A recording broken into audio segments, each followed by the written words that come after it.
It's 8 o'clock. This is the UK Tonight. I am truly sorry. The words of the former post office boss as she handed back her CBE. Paula Vennell's decision comes after days of pressure sparked by the ITV drama about the post office scandal. And even now, new victims are coming forward. Coming up, I'll get reaction from a former postmaster featured in that drama. He spent his 60th birthday in prison for crimes he didn't commit. Also tonight, new protections for social housing tenants in the name of Awab Ishak. 2-year-old Awab died because of mould in his family's council flat. His father says no one should experience the pain his family went through. Amid soaring school absences, we'll be asking if the education system is leaving too many children behind and what can be done to get children back to school. And I'll speak to former Royal Marine JJ Chalmers about a new campaign to help veterans recognise the early signs of mental health issues. All that to come and much more on the UK Tonight.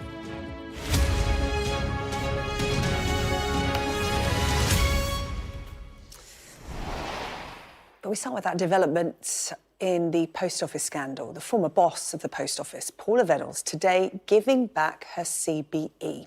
More than 700 sub-postmasters who'd done nothing wrong were accused of theft and convicted because of faulty accounting software. Well, an ITV drama has brought fresh scrutiny to this scandal, and more than 1 million people signed a petition calling for Ms Vennell's to be stripped of her honour. And Sky News understands that Rishi Sunak could announce government action during Prime Minister's questions tomorrow. Our national correspondent, Tom Parmenter, has this report. This is your folder. Yes, it is. While Rabina and hundreds like her had their lives ruined, the boss of the post office was honoured. But Paula Vennell's, the chief executive who presided over a scandal at the post office, is handing her CBE back. It's just a gesture, nothing else. Oh well, her time's coming now. She's going to pay for it.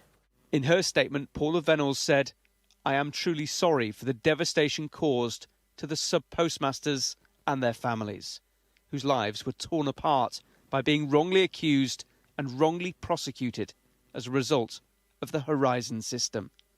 Rabina was sent to prison for 12 months for false accounting. The trauma still haunts her. I couldn't think straight. That night, when they took me down, next morning I got up and I was sitting at the edge of my bed, and one of the inmates came across and said to me, "Don't worry about it, it'll get easier." Did it? It didn't, no. But every day you're on your own. Who do you talk to? You're tired, you're locked up most of the time. You're trying to not think about it too much because the stress will eat you up, which was eating you up slowly but silently. It's like a silent killer. The post office prosecuted over 700 of its own people and protected the institution at all costs. The TV drama that has crystallised the injustice has angered the nation. 93 victims did have their convictions quashed, but hundreds more are still waiting. The pressure to act is now building every day. The Prime Minister's spokesperson has admitted that victims across the country have been treated appallingly and confirmed that the UK government will announce this week how they will move faster to put right what they can. Urgent meetings have been taking place between ministers and the judiciary. We can do something good, Mr. Speaker, together, if the Justice Secretary would bring a simple bill to quash all 800 immediately. I'm very grateful to the right honourable gentleman who, with his customary precision, puts his finger on this appalling injustice. The suggestions he made is receiving active consideration. I expect to be able to make further announcements shortly. The police are also re-examining what happened. Next week, the focus of the long-running public inquiry will fall on the tech firm Fujitsu, which installed the Horizon computer system. There's no doubt about it. It was a faulty bit of software. People have been convicted wrongly on the basis of those faults, saying that it was totally invincible. So I suspect they will get their comeuppance, but let's wait until the right time for that. The inquiry into this scandal has yet another year to run, but the clamour for justice will not wait. The victims of the post office have suffered for long enough. Tom Parmenter, Sky News. Well, more than 700 post office branch managers were convicted over the Horizon scandal. Some, as you heard there in Tom's report, even went to prison. One of them is Noel Thomas, and his story was part of the ITV drama. Disgraced sub-postmaster Noel Thomas is tonight behind bars, starting a 9-month prison sentence. Used to be a federation man. Caernarfon Crown Court heard today that County Councillor Thomas was previously regarded as honest, respectable, a pillar of his community in Anglesey. The 59-year-old had earlier pleaded guilty to false accounting involving sums up to £48,000. Did she just say £48,000? Well, Noel joins us now on the UK Tonight. Noel, good evening to you, and thank you so much for watching us. That scene we just played there from the drama, difficult for millions of people to watch. The outrage from the public has been enormous. What was it like for you to relive events? It's been practically 18 years for me, actually, and it's been full of promises and letdowns, and thankfully the drama last week has brought it home to a lot of people. Was it difficult for you to watch your particular story on screen? Because just after that clip we showed you, there is a very poignant piece of the drama with no narration, just some music of you being put into a cell, and the actor that plays you, the look of utter confusion and desolation on his face. Does that sum up how you felt at that time? Yes, because having worked for the post office for 42 years, you know, it was unbelievable to be let down like I was. And when you read the story, and as you have, and many newscasters as well, there's so many people involved, and families have been ruined. Yeah, so many involved, as we said, you know, over 900 sub-postmasters involved, many people involved on the other side at the post office at Fujitsu. There was a development today, Noel, and I want to get your view on that. That was Paula Venables, the former head of the post office, in that significant period that the drama reflects.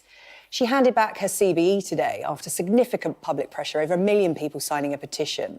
What's your reaction to that move from Paula Venables and her saying that she was truly sorry? She's done right in handing it back.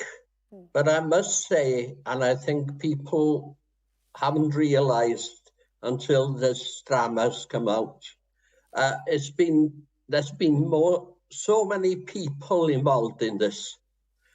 Going back, I was prosecuted under Adam Crozier. There's been 4 governments involved, 2 Labour and 2 Tory, and it's still been going on. And a lot of my friends, I've been lucky, I've had my health, I live in a good place. And there's been so many people involved and so many people being ruined. That is the nature of a drama, isn't it? There has to be a villain of the piece. It is a dramatisation of events, a dramatisation of real events in this case. And of course, all the focus seems to be on Paula Venables because of that drama. But you quite rightly point out there were bosses of the post office before her and since, members of government at the time, Conservative and Labour, Fujitsu as well. Are you hoping that this drama pushes on in terms of the public inquiry still ongoing? In fact, it resumes in a few days' time. Do you think hard questions are going to be asked at that inquiry and there's going to be renewed vigour? What do you expect to happen? I hope. I was in the inquiry last year, and we haven't. The inquiry hasn't had the right people there yet. Yes, this had the story of the ordinary people, the ordinary postmasters, and the ordinary managers, to be quite honest. But the main people haven't come in front of the inquiry yet. And yes, Fujitsu has got a hell of a lot to answer. Yeah, the people who you want to be held accountable, you're right, haven't sat in front of that public inquiry. Many of them are expected to give evidence. Of course, we'll follow it closely here on Sky News. In terms of you fighting this for 2 decades, you were one of the 93 sub-postmasters whose convictions were overturned. But this story didn't end for you there. You carried on with the campaign. You still live this every day. Noel, how are you now? I'm very well. I was 77 the day before Christmas, and I've got my health, I've got my family, and as I said, I've lived in a fantastic place. If you ever come to Anglesey, it's God's own country, to be quite honest. But we've got so many people to thank, especially Alan Bates, of course, but we also got the investigative journalists as well, people like Nick Wallace and Tom Witherow. They've done a hell of a good job, but the drama's brought it home, isn't it? Yeah. Noel, incredible of you to be so upbeat and positive. You sound like you've had good people around you throughout this entire thing, and like you said, living in such a beautiful place as Anglesey sometimes gives you a bit of perspective. But in terms of what justice would look like for you, obviously your conviction overturned. This story has more to run. Like you said, those at the heart of this scandal not yet properly questioned or held to account. What would justice look like for you? Because we talk about compensation, we talk about criminal convictions. What do you want to see as the conclusion to all of this? I'd like to see the real people come to account. But having said that, I have disagreed with some of my colleagues, actually, because the way I look at it is, yes, send them to jail, but it doesn't serve a point. They can still come back to their wealth. Hit them in the pockets, take their property off them. Do the same as they did to many, many of my colleagues. That's the way I would like to see it going. Well, Noel, we really appreciate your time here on the UK Tonight, and we wish you well with the rest of the campaign. As we said, this has much more to come, and we'll follow it closely here on the UK Tonight. Noel Thomas, a pleasure to speak to you. Thank you. We wish you well. Diolch yn fawr iawn. Thank you very much. What a remarkable man. Now, another big story today. It concerns the death of Awab Ishaq back in 2020. It shocked the entire country. You'll remember his beautiful little face. He was just 2 years old, Awab, when he was killed by a respiratory condition caused by exposure to mould in his family's housing association flat. Well, today his family backed new measures proposed by the government to be known as Awab's Law to protect social tenants. Our health correspondent, Ashish Joshi, has this next report. There was black mould down the side here that you can't really see. And it's going all the way up the wall? All the way up, yeah. Shelby's flat is a health hazard. Mould and damp on practically every wall and surface. So you were breathing in all of this mould? Yeah, and I've never been as poorly since I moved in there. The rot spread through all her furniture, carpets and clothes, destroying everything. Do rabbits makeup? But she's more worried about the effect it has had on her and her one-year-old daughter's health. My little girl, she didn't stay with me for like 4 days because she was really poorly with it. I ended up in hospital on steroids, antibiotics and a steroids inhaler because of how bad the mould had affected my chest. I thought it was going to be, this one. I thought it was going to be a good fresh start, but no, if anything, it's just been hell. Shelby's home is managed by Rochdale Borough-wide Housing, RBH, who told Sky News, "We are sorry that Miss Atherton has experienced these issues with her home, and we reiterate our apology to her. We are working hard to carry out the repairs needed as quickly as possible. Our number one priority is to safeguard the health and well-being of our customers." The same housing association managed the home where Awab Ishaq lived. The 2-year-old died after suffering from a respiratory condition caused by prolonged exposure to mould. The government has proposed new legal requirements that could see landlords taken to court if they fail to investigate tenant concerns within a fortnight. They'll be forced to start fixing within a week and make emergency repairs within a day. In response, the Housing Association said This was a tragic case that resulted from failings at RBH, and we are very clear it should never have happened. We remain committed to our promise to learn from what went wrong and put things right. We fully support the implementation of Awab's law. Shelby and Layla Ray will have to stay in this hotel until their home is fit to live in. She can only hope that her ordeal will then finally come to an end. Ashish Joshi, Sky News in Rochdale. Well, here with me in the studio now is KG Lester from the London Renters Union. KG, good to see you. Thank you for coming in to speak to us tonight. You campaign on behalf of tenants like the one there in that report, and it comes from lived experience. You've been through this. Absolutely. So tell me your story. What experience did you have? Well, I had a disrepair issue, and that was focusing on my boiler. So my boiler was not working. And I had engineers that came in via the housing landlords. I'm not sure what they did, but they completely destroyed the boiler, made it very unsafe. And I've been without a boiler for about 20 years, and it's been horrendous. I have a medical condition, and I need to be in the warmth, you know, constantly. My landlords didn't take that into consideration. With the support of London Renters Union, I managed to campaign, do a protest, write letters, and they offered so much support and help. Did you have a successful outcome? Yes, the boiler is now working. I've got a new boiler fitted, I've got new radiators fitted, but the finishing work hasn't been done, so they haven't come back and done the finishing work. Now, London Renters Union helped you. You then joined them as a campaigner, and we're highlighting the issue of mould in social housing. Yeah. And that's what the government plans announced today are going to try and tackle.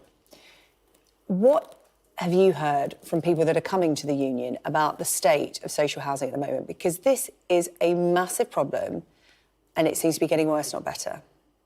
It is getting worse, and we hear lots of horror stories from tenants and people that are renting, going through things like mould, damp, disrepair, and a lot of people, particularly in private housing, private landlords are a law unto themselves, and we have to deal with things like, you know, revenge evictions and that sort of thing.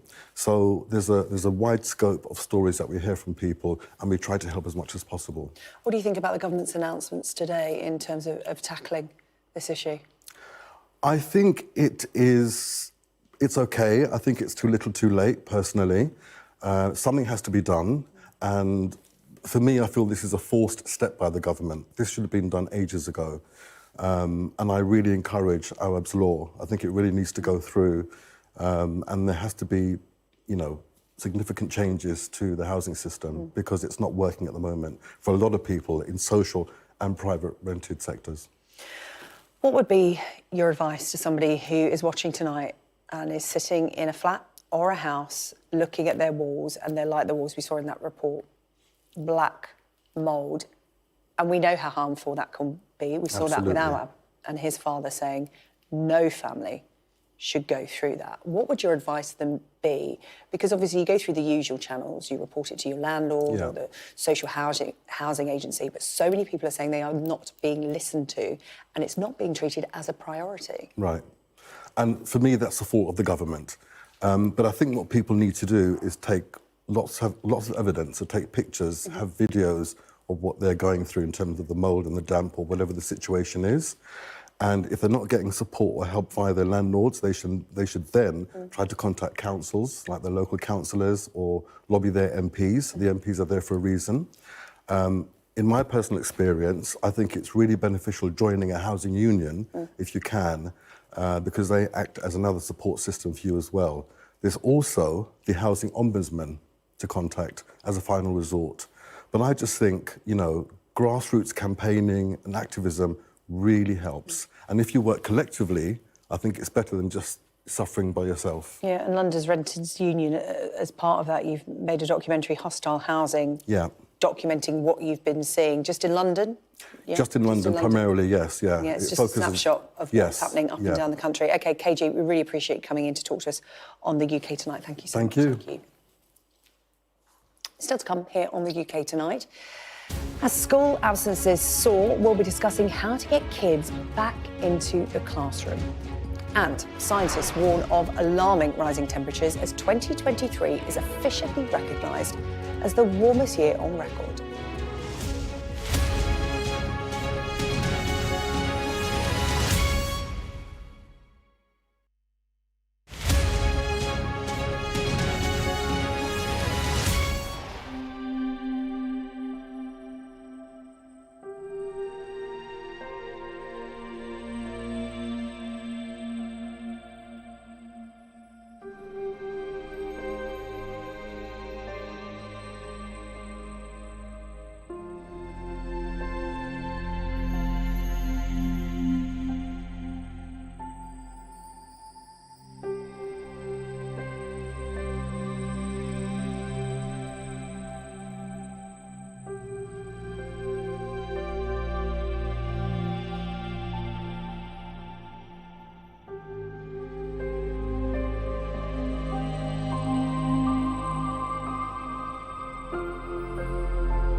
Play Sky News.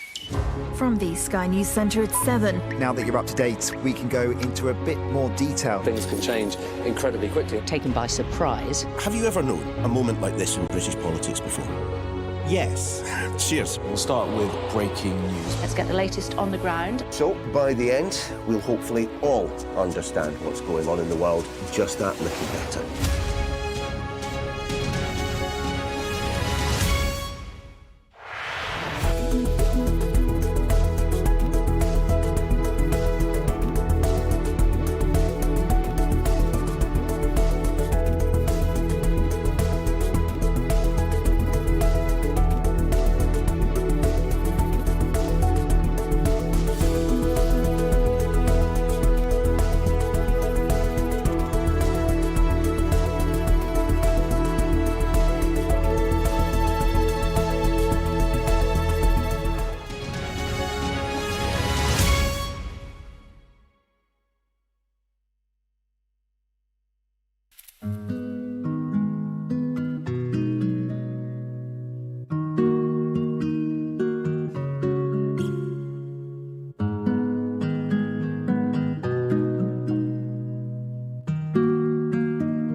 Hello, welcome back. You're watching the UK Tonight. Here's what's on the way.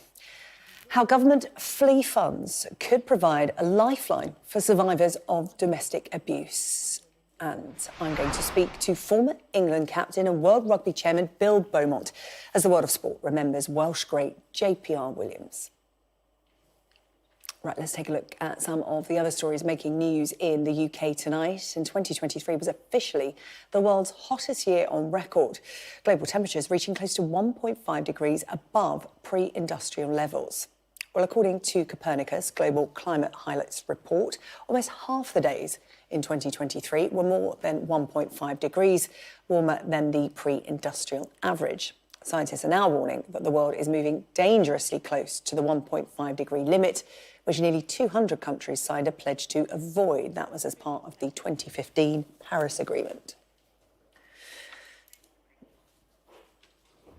A coroner has confirmed today that Sinead O'Connor died of natural causes. The 56-year-old singer was found unresponsive by police at her South East London home at the end of July. No further investigation will be carried out into the singer's death. The US company behind a proposed huge entertainment venue in East London has withdrawn its plans. Madison Square Garden Entertainment had wanted to build a venue similar to the Las Vegas Sphere in Stratford. But after the Mayor of London rejected the plans, causing the Housing Secretary to intervene, the US group said it could not participate in a protest that was merely a political football between rival parties. A 26-year-old man who tried to sell a walking stick for hundreds of pounds, falsely claiming it belonged to the late Queen, has been fined. Drew Marshall from Hampshire claimed to be a senior footman at Windsor Castle when he listed an antler walking stick for auction on eBay. In his listing, Marshall claimed the money raised would go to Cancer Research UK. He was fined £613 and handed a community order. Victims of domestic abuse will receive cash grants of up to £2,500 to help them flee their abusers under a new government initiative. The payments can be used for rent, study or household items and are being described as a lifeline for women who cannot leave abusive relationships. Our political correspondent Tamara Cohen has this report. In the London suburbs, an ordinary house. But for the women who live here, it's a lifeline. They've fled domestic abuse, often with no money for clothes, nappies or food, let alone to find accommodation.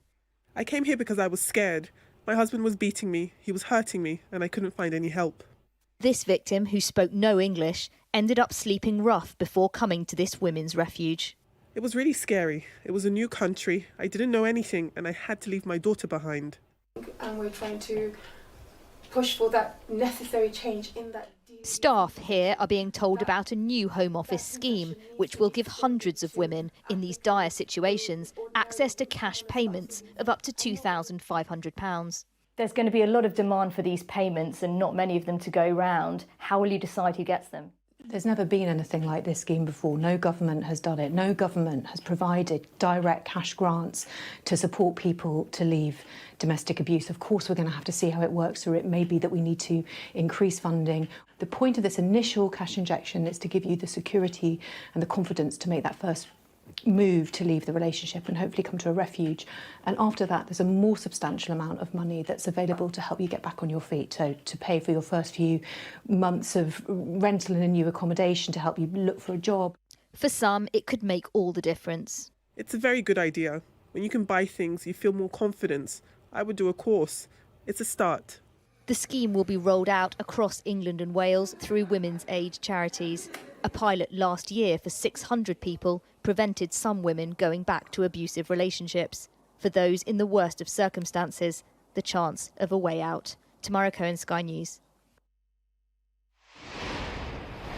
I just want to bring you some breaking news from Ecuador. We're hearing that an armed gang has stormed an Ecuador TV station after a state of emergency was declared. There have been a number of violent incidents across the South American country. This is after the president's response to a gang leader's prison escape. Chaos erupting across the country. We will keep an eye on this situation in Ecuador, but that is news coming into us. An armed gang storming a TV station in Ecuador. We'll bring you updates on that after the UK Tonight from 9 o'clock here on Sky News. Still to come here on the UK Tonight. Amid soaring school absence rates, how do we get children back into the classroom? And is the education system leaving some children behind? We'll be discussing that after this break.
Hello, welcome back to the UK Tonight. Now, Labour has today announced plans for a national register of children who aren't in school. This, they hope, will tackle soaring rates of absence. The government, meanwhile, wants a wider rollout of attendance hubs. These are hubs run by schools with good attendance records who then share their expertise with others. However, campaigners say the reasons for absence are varied and complex, and in its current form, the education system simply doesn't work for a growing number of children.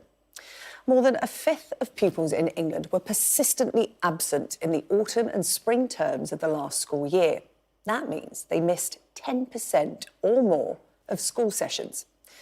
Labour says the UK is facing a generational challenge, with more than 88,000 secondary school students missing at least half of their education last year.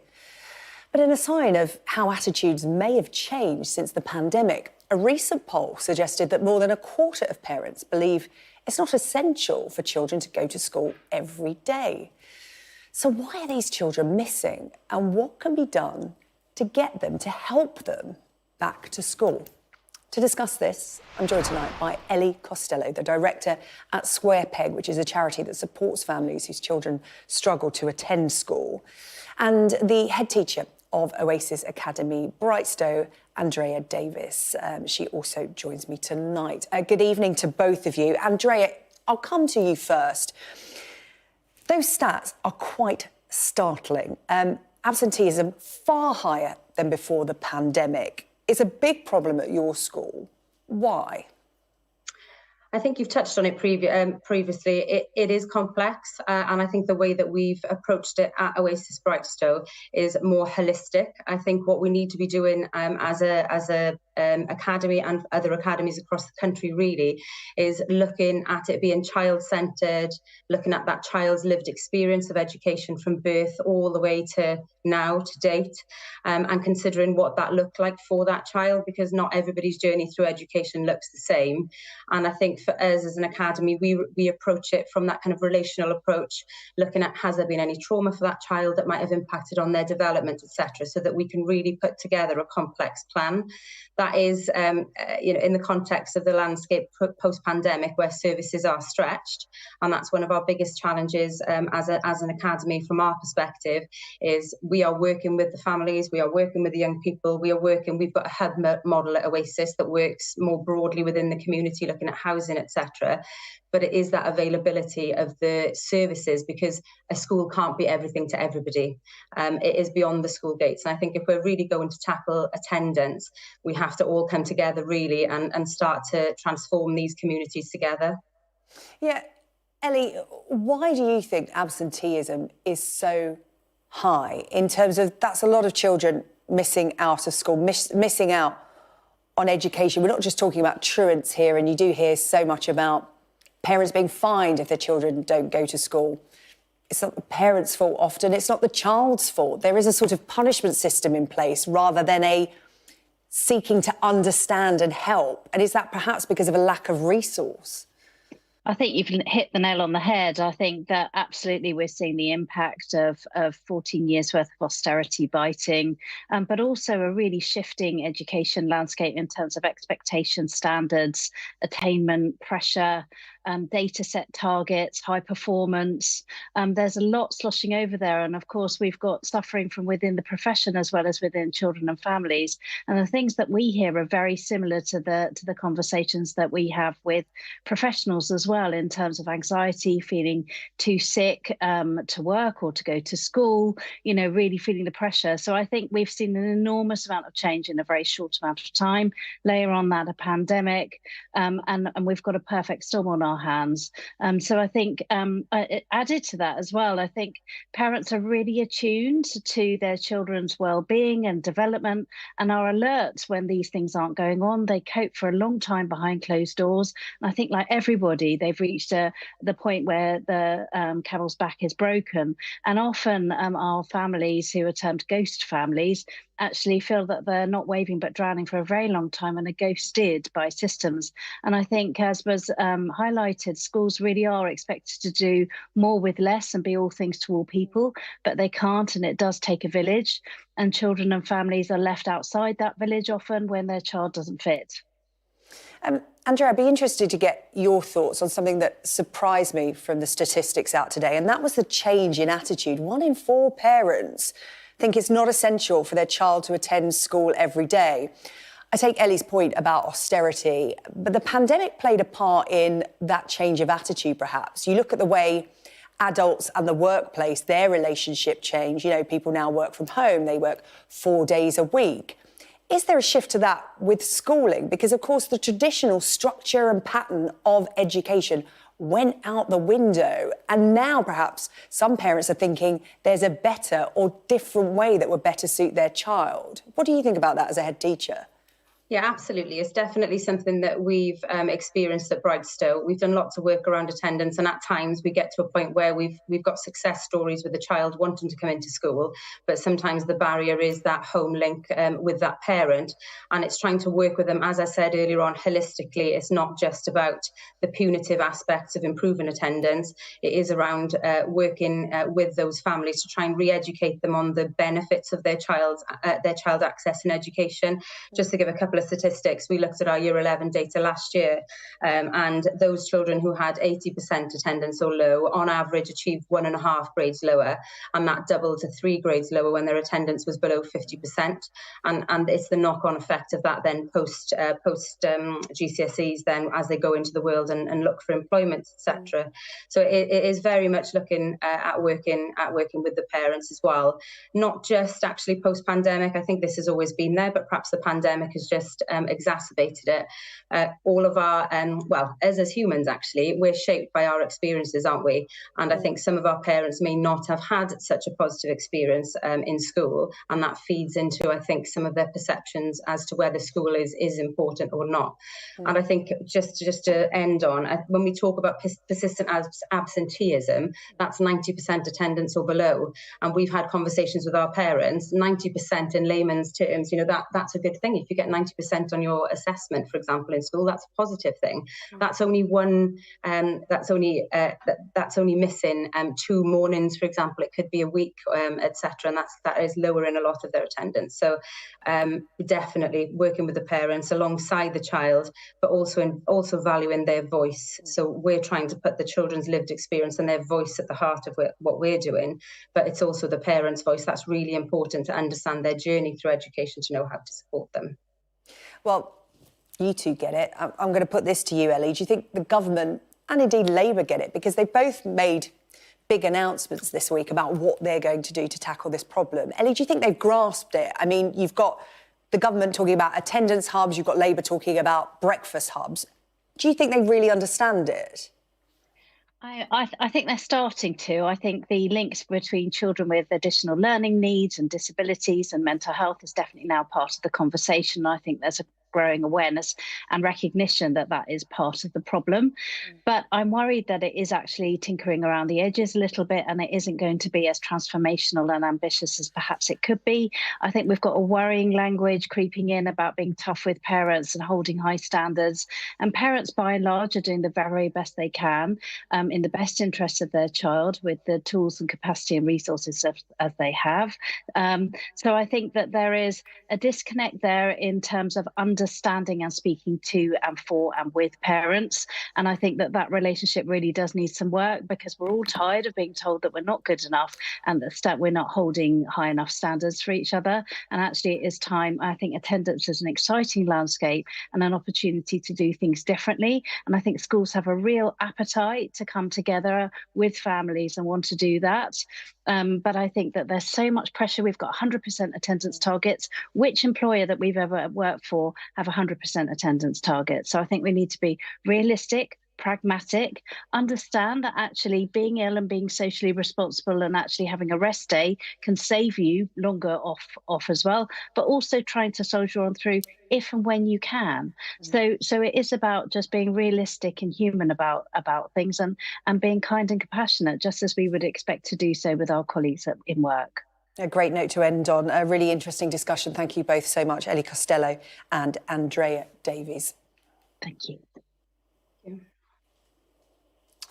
Next, a new campaign that has been launched to help armed forces veterans recognise the first signs of mental health issues.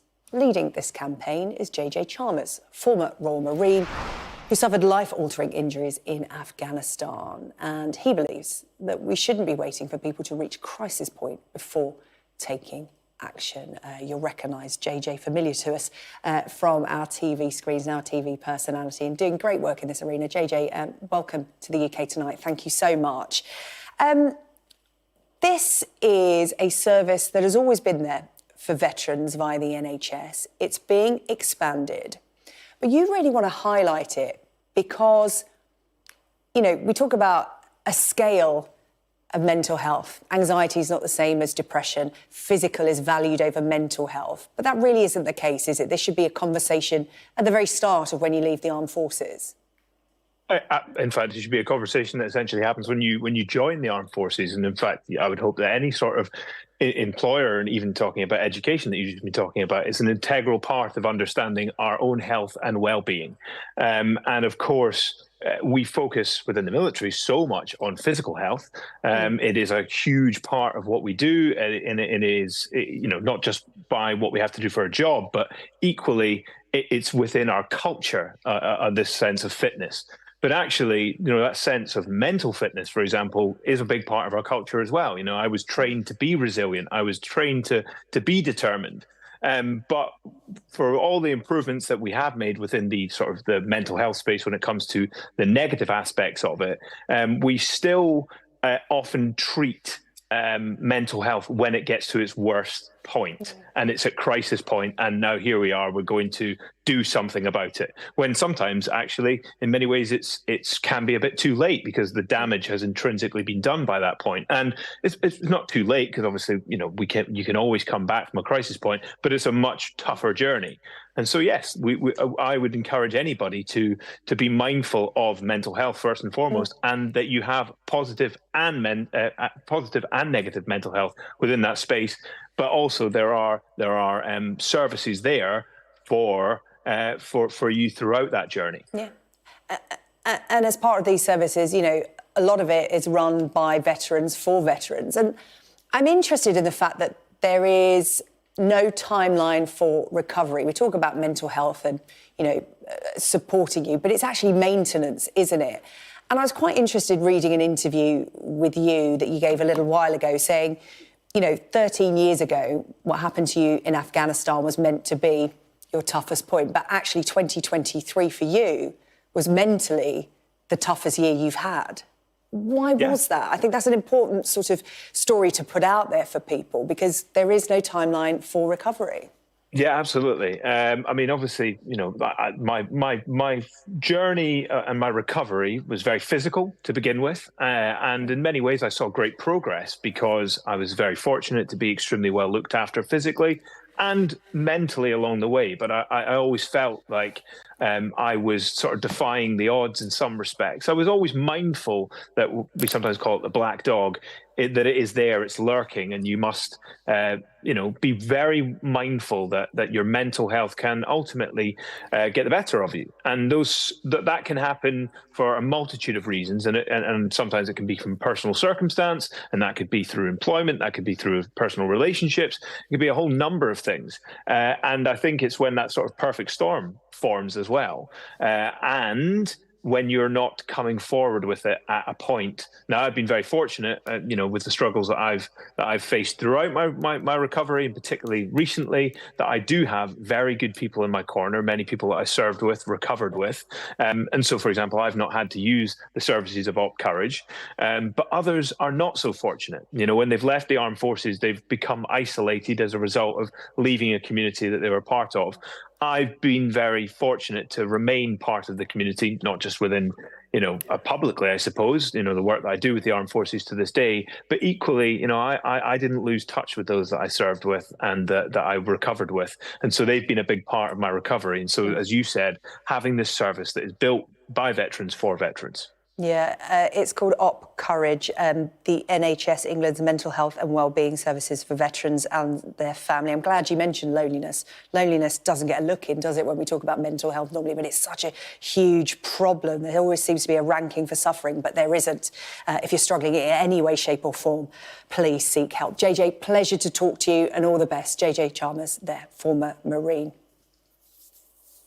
Now, the world of sport has been paying tribute to Welsh rugby great JPR Williams, who died at the age of 78. He was one of the stars of the great Wales and Lions teams of the 70s and regarded as the best fullback to ever play rugby union. His former teammate, Sir Gareth Edwards, said Williams changed the way the game was played.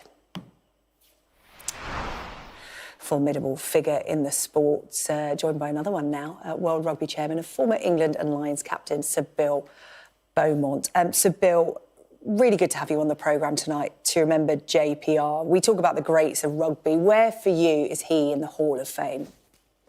Right up there. I think he reinvented the way in which the modern fullback plays the game. Before him, then fullback tended to be very defensive. He was very much an attacking fullback. But also didn't neglect his defensive duties, but one of the true icons of the game. Hard as nails on the pitch. I mean, there's that famous black and white image of him covered in blood where he had his head split open in a tackle. He got stitched up on the sidelines, quite literally, I think by his dad, and then came back onto the field of play. You played against him. What was that like?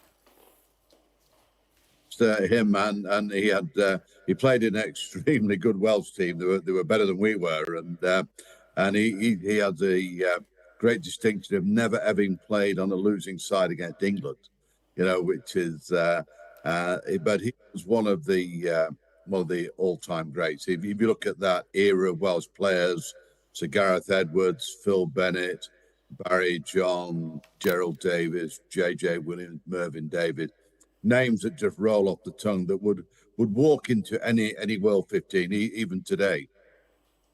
Yeah, he was very proud of the fact that he never lost to England. I think it was the Welsh rugby coach, Cohen James, who said he was the competitor of competitors. He was a very interesting character as well, because obviously this was the amateur time of rugby. Rugby players, it wasn't their full-time job. They had other jobs. You had other jobs. He was also an orthopaedic surgeon. So we talk about the pressure that players come under these days. We're talking about a man who had to give it all on the pitch and then go and perform surgeries. I think he in his autobiography said he used to break bones on the pitch, then repair them in the operating theatre. Yes, look, we're all amateurs. We all played as amateurs, and he was obviously highly qualified as a medical doctor and a surgeon.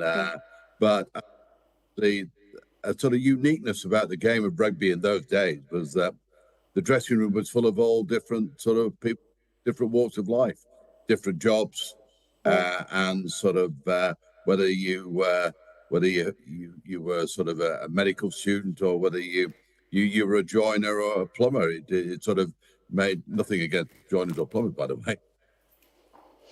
Bill, how will you remember him? I mean, so many tributes have been paid since the news of his passing reached us. People just saying his distinct running style, his socks around his ankle, the chops. Of course, we haven't mentioned the chops, the big sideburns as well. He was such a distinctive man and such a distinctive player. How will you remember him? As being a really good player that I didn't particularly like playing against, but he was so good. Really. And he scored plenty of tries against the teams that I played against him in. Certainly, I think the first time I played against Twickenham in 1976, but he was, people use the word greatness sort of loosely, but he would be one of the all-time greats that sort of not only played. If you look at his record with the British Lions, the first time they ever won a Test series in New Zealand, he dropped a goal to tie the fourth Test, so that they won the series 2-1 with one drawn. And nobody ever seen him drop a goal before. And 40 yards out, he dropped this goal. And then in 1974, for the unbeaten Lions under Willie John McBride, that he was very much an integral part of that team. Yeah, an incredible career, was playing rugby well into his 50s. Such was his love of the game, and of course campaigning for those who, had head injuries from the game as well. He was an integral part of Welsh rugby. Esther Bill Beaumont, really good to talk to you tonight. Thank you very much. It's not many sports stars that can just simply go by their initials. JPR Williams, thank you so much. Thank you. Still to come on the UK Tonight, we'll have the rest of the day's sport, including what is next for 16-year-old dart sensation Luke Littler. We'll tell you.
There is a lot of gas being fired all around us.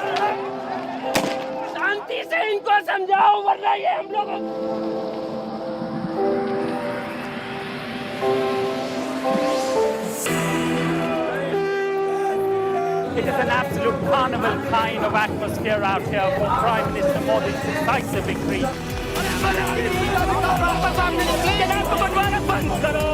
These students are defying the prohibitory orders, and now they're going to be arrested. We aim to be the best and most trusted place for news. The roads have been inundated. The only way out is to get people by boat. What is feared that over 200 people might have died because of these landslides. This on any given day would have been bustling with people, but today it's absolutely deserted. This is one of the most sensitive areas of northeast Delhi where there's been clashes. I'm Neville Lazarus and I'm Sky's reporter based in Delhi.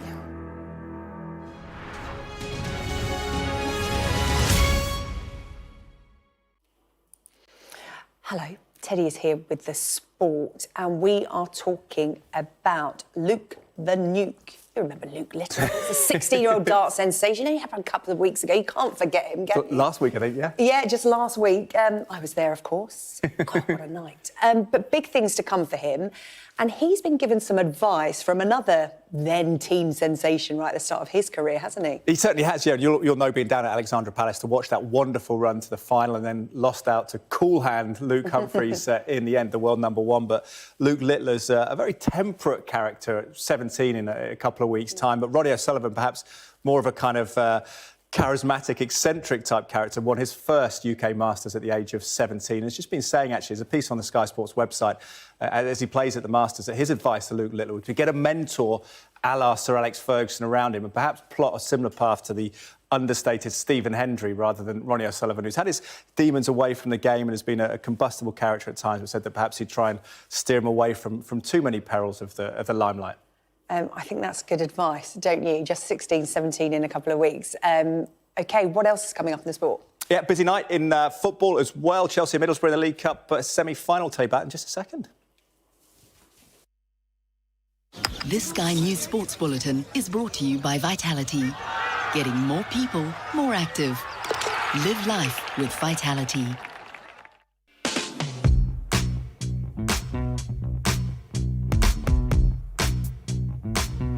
Right, Alex Calvin, we've got AFCON around the corner, so thought we'd test out your knowledge with a little African player quiz, all about the Premier League.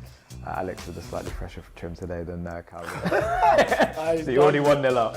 Yeah, no, look at mine, mine's worse. You're in it as well, man. So we'll start off with games played. Just tell me if you could just read out the names actually, one of you that we got there. Shola Miobi, Wilfred Zaha, Kolo Toure and Cheick Kouyaté. So who do you think's got the most games played out of them four? We'll start with you, Calvin, go on. Zaha for me. You're going Zaha, Yeah. Calvin, Alex? I'm gonna go Kolo. Kolo, all right, reveal.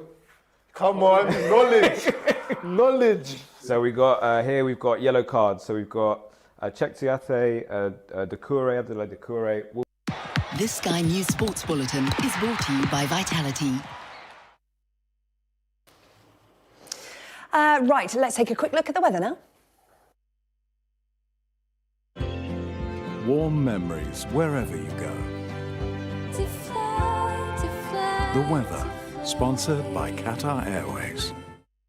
The next few days, mostly quiet and cold. A stiff breeze bringing a significant wind chill to many of us. There'll be a largely dry and clear evening ahead before an early return to frost. The weather, sponsored by Qatar Airways.